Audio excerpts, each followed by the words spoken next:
Welcome to Compose Yourself, the podcast where academic writing meets self-discovery for the students at the Chicago School. I'm Jason. And I'm Cindy.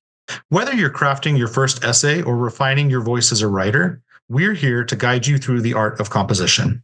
From brainstorming to final drafts, we'll break down the tools and techniques to help you think critically, write effectively, and express yourself with confidence. So, grab a pen, open your mind, and compose yourself.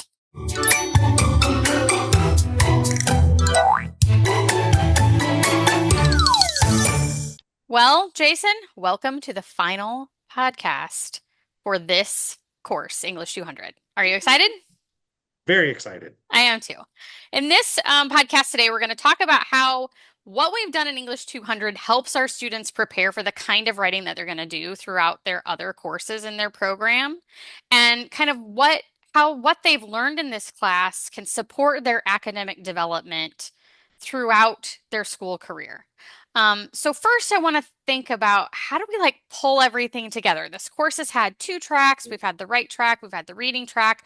They have done so much awesome academic work in this class. So when you think about how do we want to pull all of that together and leave them with a unified concept of what they've accomplished, what comes to mind for you?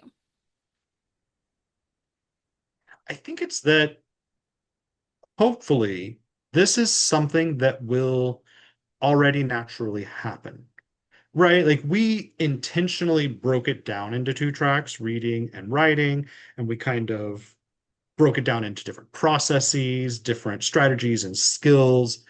But I know that when I took classes, when I do my own research and work, both of these things do happen simultaneously. I am reading articles, looking at abstracts, taking annotations while developing an outline, while finding more sources and making my references list. So I think it's just important that I hope maybe our students see that they should and will be doing both at the same time. We just kind of siloed it so that there was a little bit of extra focus on developing those skills. What do you think? I think that's true, that they will always do these things sort of simultaneously in their courses. But I agree, the reason we sort of separated it out was because often in their other courses, they're just going to be given stuff to read and assignments to write. There isn't going to be a lot of direct instruction about the kind of writing they need to do, how they need to take notes, what does it mean to just go read a scientific article. So I feel like what we really tried to offer in this class was how to do those things. How do scholars approach reading academic papers? How do scholars approach thinking about synthesizing what they read into their own unique style and their own unique concept? So I hope that our students leave feeling like they've had some practice. They're not going to leave feeling like, well, that's it. I know how to write everything. I know how to research everything. I'm perfect. I'm the best. I'm a perfect writer now. Because I also want our students to leave knowing that writing is an ongoing learning process. I still learn every time I write a new thing. I still learn every time I read new things. You're Right. not ever finished. You're finished for now. And our students are leaving with an English 200 level writing skill and understanding. And then they're going to keep growing and they're going to keep refining their writing Right. style. And I think that's the beauty of continuing to write through your program. I have a personal story with that. I had a student come to me once, about 2 years after I had taught them, and they didn't get the best grade. Meaning, so, like they struggled through Comp 2. But they came back to me and they said, I really struggled then, but that taught me what didn't work for me. So they went back, they reviewed their notes, their readings, they found new annotation styles and new ways to kind of brainstorm and organize. And now when they came back to me, they said, I'm on the dean's list. I'm getting excellent, fantastic grades. So I also I want students to recognize that yeah, not everything is going to be perfect, but sometimes it's that falling off the bike that teaches us how to become a better bike rider. So I hope they remember that. I think that's such a great point, especially as it pertains to developing the skills of writing and your academic writing voice. That isn't something you just, oh, well, I took a class for 7.5 weeks and now I've got it Right. down. I'm still getting that down, and that's okay. That's the way that writing skills develop. But I think what we really wanted to make sure they understand is that we've given them some tools, like you're saying for your student. We've given them some tools that they can use as they encounter more reading and writing situations in their future coursework, because there are things that we put together in this class that they're maybe not going to encounter again. For example, Right. one thing I really love to point out to students as they're leaving composition is, if you take nothing else, please remember the elements of the rhetorical situation. Now, this is something we talked about a lot in English 100, but if you can look at a writing prompt, let's say you're in another class and they're going to have you write a paper. If you can look at that paper and you can think, okay, what's the context? Who's the audience? Who should I think about writing to? What are their expectations? What am I assuming they already know?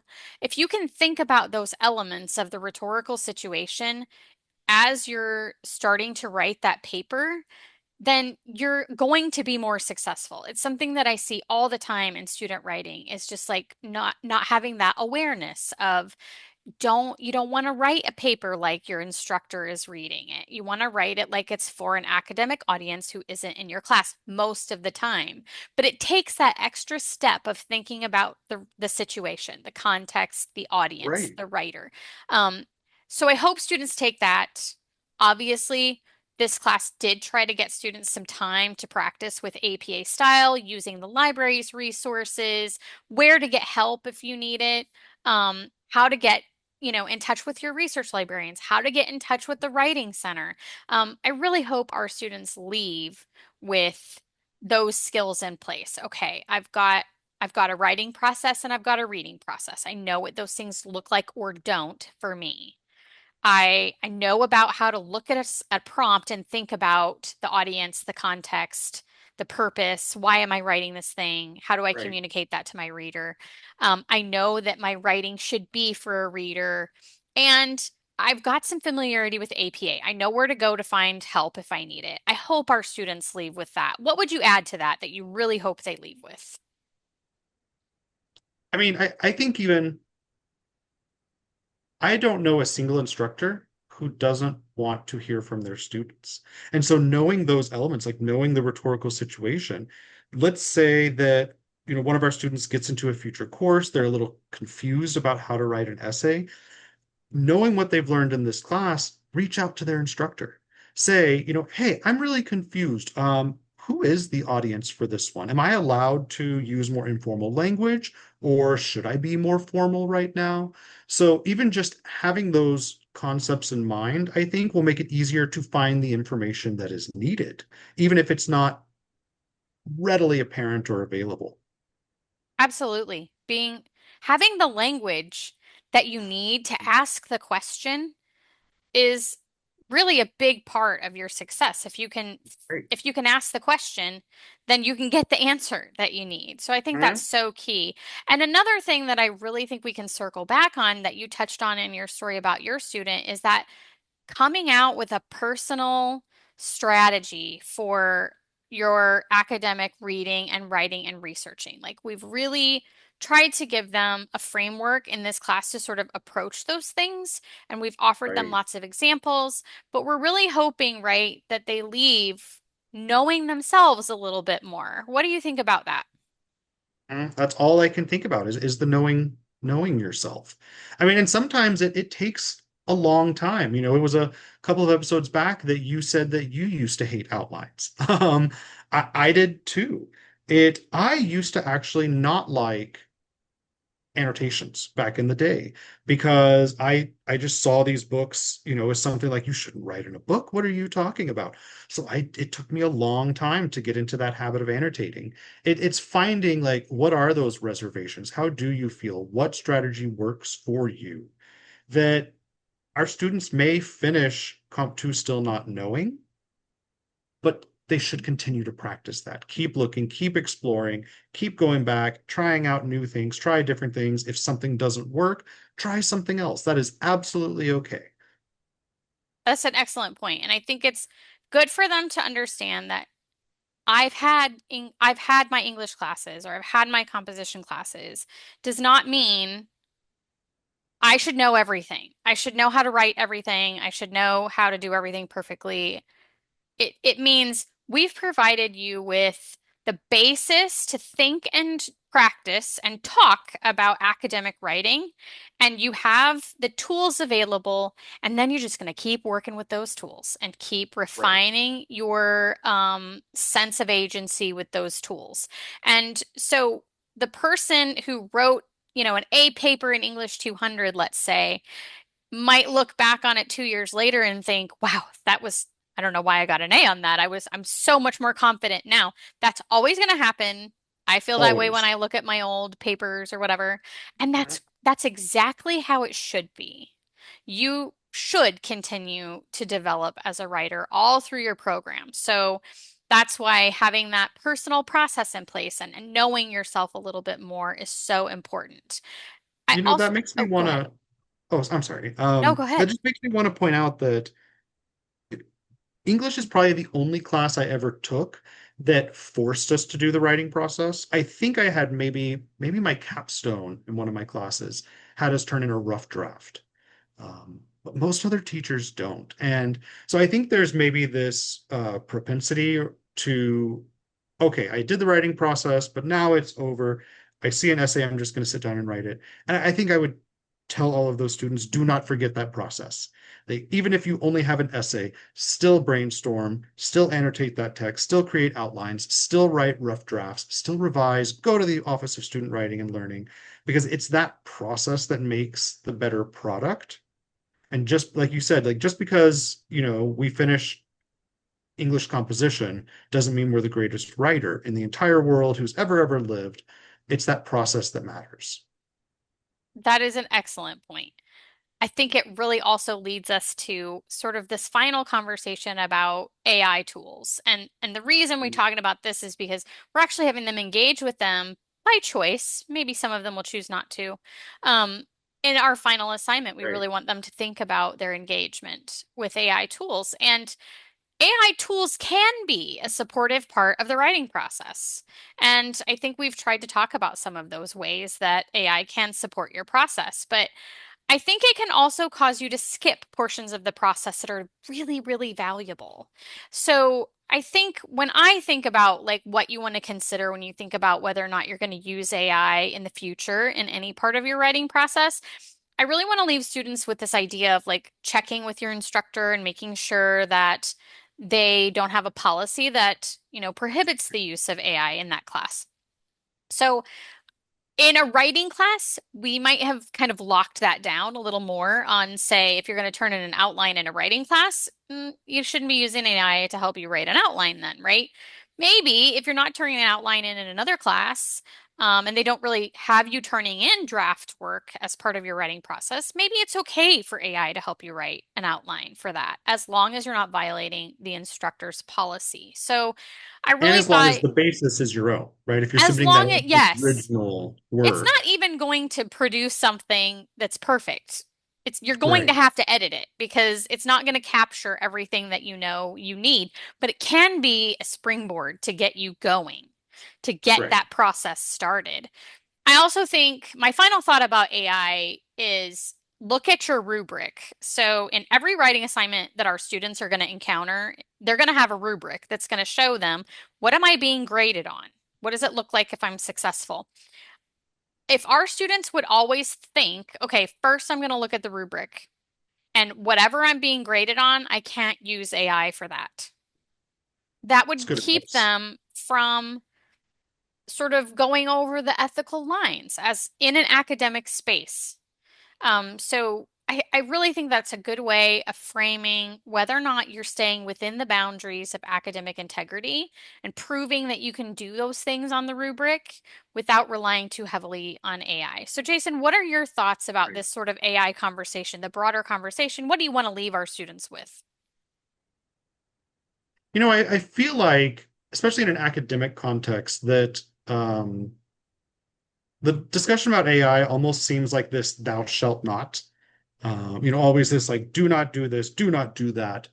I I hope our students take a very personal, kind of reflective and introspective approach to this and think about, like, because I wonder this too. I'll use AI, maybe ask it some questions like we've demonstrated before. That's fine.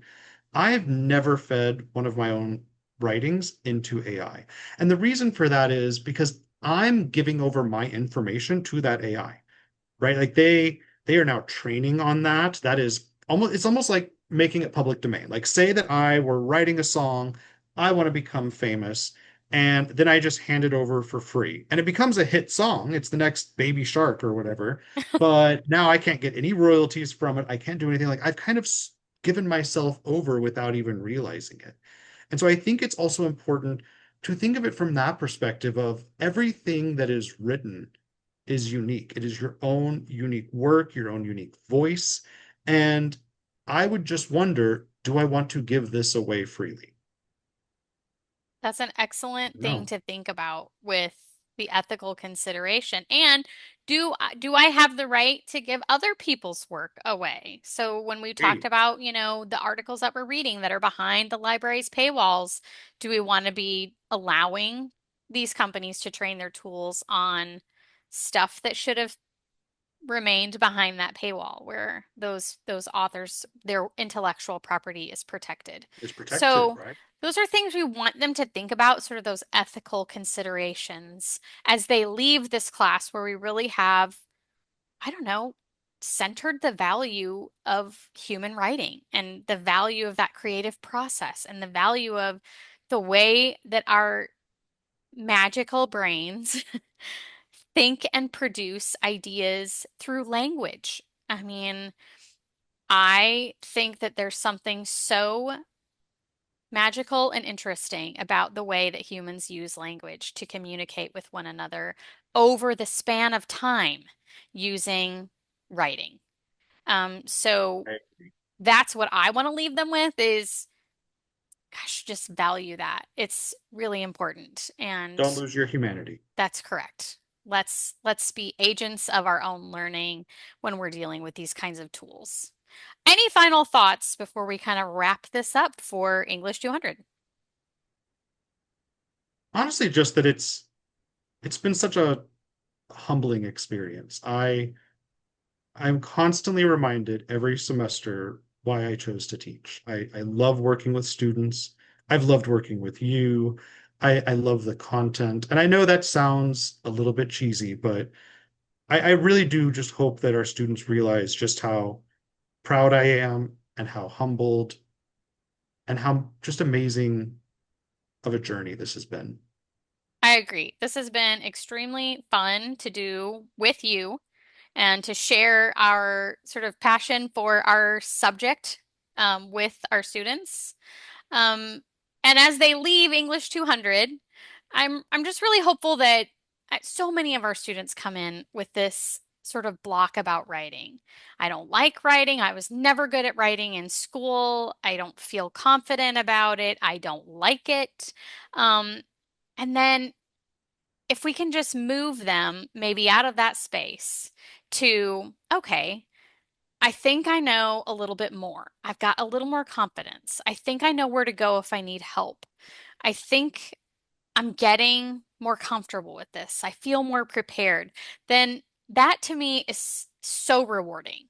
That is such a Right. rewarding experience to help a student go from feeling very negative about using this amazing power that we have to communicate with each other in writing, um, to sort of feeling more like they can own and center themselves in that power, that they can use their voice, they can use their skills, they can continue to hone those skills to feel more successful. I just have Right. enjoyed that experience so much, and I'm so grateful for it.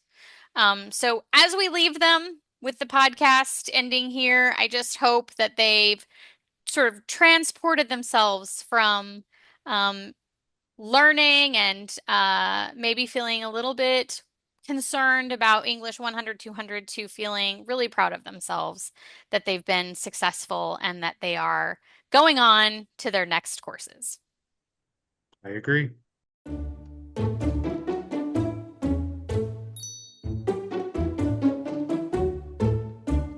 Thanks for joining us on this episode of Compose Yourself. Remember, writing is a process, and every word you write brings you closer to becoming the writer you want to be. We hope you enjoyed today's discussion and that it makes clearer the topics you're exploring in this course. If you have any questions or comments, please reach out to your instructor. Until next time, keep thinking critically And always compose yourself.